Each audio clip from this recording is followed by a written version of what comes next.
অভাবী মানুষকে সবাই ভয় পায়, কারণ না সে খারাপ নয়, ভয় পায় যদি কিছু চেয়ে বসে।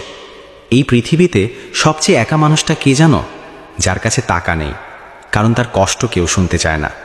রাস্তার পাশে দাঁড়িয়ে থাকা মানুষটার চোখে তুমি তাকাও না, কারণ তুমি জানো সে হয়তো কিছু চাইবে। তুমি মুখ ঘুরিয়ে চলে যাও, যেন সে মানুষ না, একটা বোঝা। কিন্তু কখনো ভেবে দেখেছ সে কেন চায়? সে শখ করে হাত বাড়ায় না, পেটের ক্ষুধা, পরিবারের দায় আর জীবনের কঠিন বাস্তবতা তাকে বাধ্য করে। যে মানুষটা আজ তোমার কাছে সাহায্য চাইছে, হয়তো একদিন সেও কারো সাহায্য করত। সময় বদলেছে, পরিস্থিতি বদলেছে, কিন্তু মানুষের চোখের পানি বদলায়নি।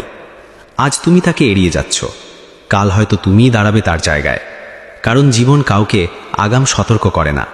তাই কাউকে ছোট করে দেখো না, কারো কষ্টকে অবহেলা করো না, কারণ একটা ছোট্ট সাহায্য কারো জীবনের সবচেয়ে বড় আশার আলো হতে পারে। মানুষকে ভয় না পেয়ে মানুষকে বুঝতে শেখো।